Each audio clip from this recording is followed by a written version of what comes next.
Hello, and thank you for tuning into the frequency of a new awareness.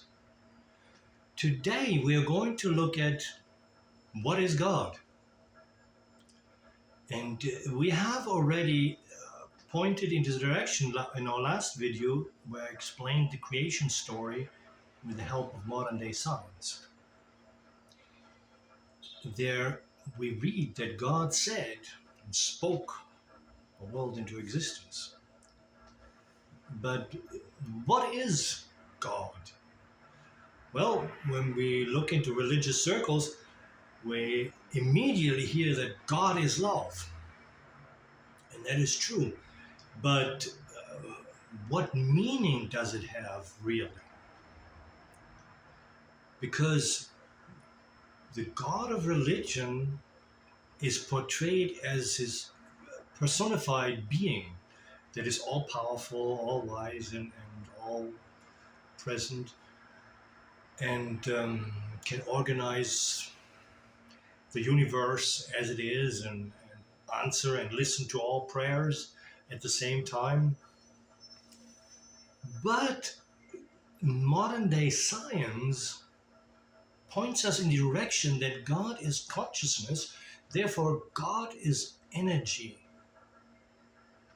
And the energy has it that permeates all things here on earth, that holds basically everything in place and together, is intelligent, and there's an intelligence in this energy.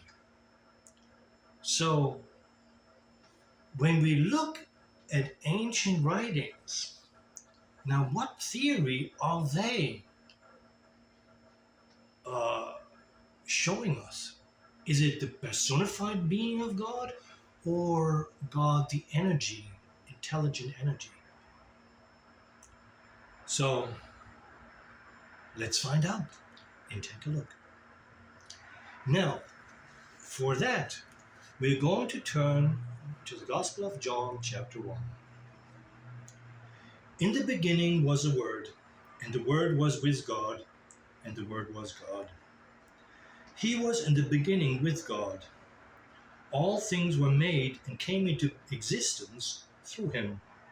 And without him, not even one thing was made that has come into being.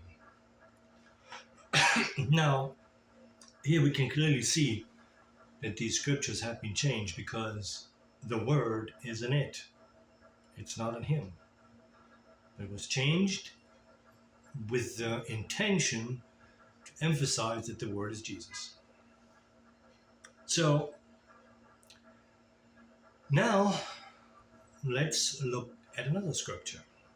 The writer, with the name of John, again, in the first letter of John, in chapter 4, verse 8, we read, "But anyone who does not love does not know God, for God is love." So here we read it, that God is love, and, well, that is good and true. But now we can decipher what the word is through a very simple equation. We have the word is God, and God is love, so the word is love. Yeah, that's what the scriptures teach. So now we go back to the first John and replace the word word with the word love. And we read the following. In the beginning was love, and love was with God, and love was God. It was in the beginning with God. All things were made and came into existence through it. And without it, not even one thing was made that has come into being. Now, this is very interesting again, and I don't know if you caught it. Now, for a little bit of explanation here, when you have a writer write a text, any kind of text, there's a fluency in it. You know, when he writes, it's just nice to read, and the energy flows, and everything is good. But now another writer comes and adds something to the text with the intention to change the meaning. Now, wouldn't this text or this additional sentences stick out like a sore thumb? Yeah, the energy is broken. It doesn't read anymore as fluently as before. So now, did you catch the break in the energy? Well, let me read it again and listen carefully if you catch it. In the beginning was love, and love was with God, and love was God. It was in the beginning with God. All things were made and came into existence through it, and without it, not even one thing was made that has come into being. Yeah, you got it right. The second sentence here, he was in the beginning with God, has been added later on to emphasize that Jesus is the Word, because it's redundant. In the beginning, it said already, in the beginning was love, and the love was with God.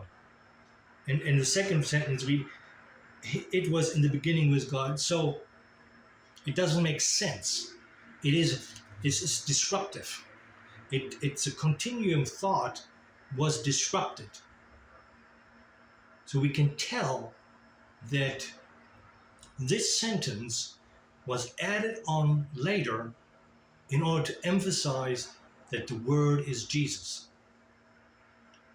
So now we can see already in 3 sentences, this text has been edited twice. One, the it was transformed into him, and then a whole sentence was added to emphasize that Jesus is the Word. But clearly, we know now that these scriptures teach something else. But now let's come to the explanation. So when we go back here, read the first sentence. In the beginning was love, and love was with God, and love was God. So we can understand that the energy of love is God. And God is love.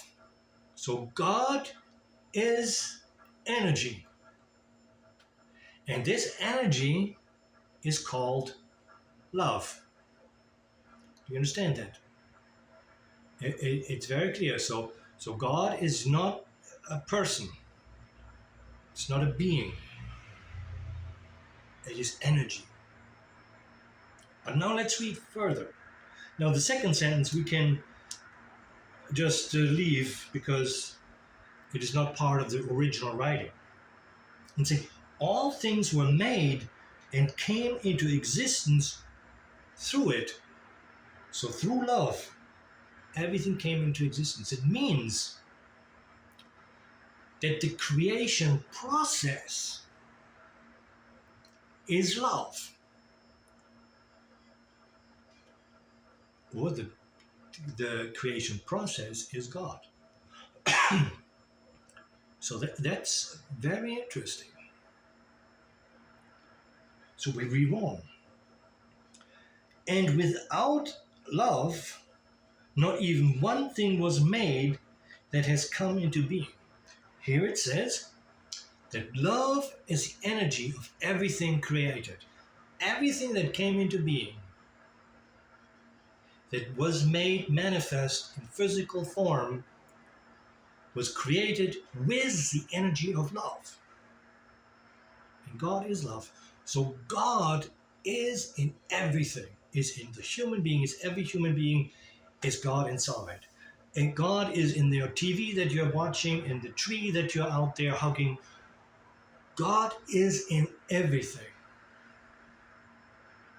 So now here we see God is the essence of all things created, the energy from which all things came into being, and God is the creation process. itself. So now, one thing that is missing in these scriptures, then who is the designer of the earth? Who designed this planet? Who designed the trees? Who designed you, your human body? Who designed this? According to these ancient writings, it is not God. And when we reason this a little bit, it makes perfect sense.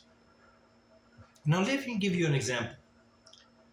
Let's take an apple pie. We have all the ingredients, apples and flour and spices and whatever it is, we mix them together. But these ingredients do not decide the shape of the pie, how it's going to look like, how it's going to turn out, and so on and so forth. It doesn't design the pie itself, right? Now, we have put this all together, we put it in the oven, and now it goes through the process on becoming this apple pie, because in its original form, it was raw. So it had to go through a process to become an apple pie. And this process is in the oven through heat. But the oven is also not the designer of the apple pie. The oven did not come up with the recipe.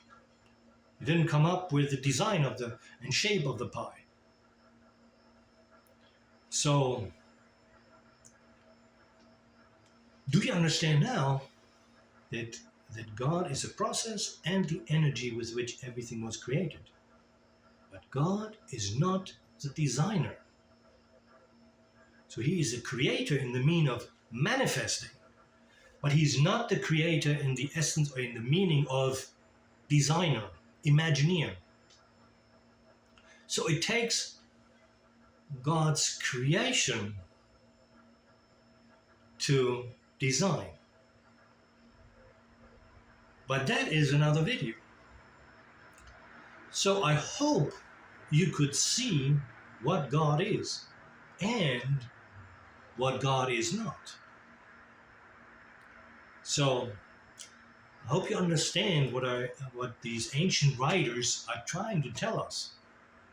That again, modern day science and ancient writings are not far off.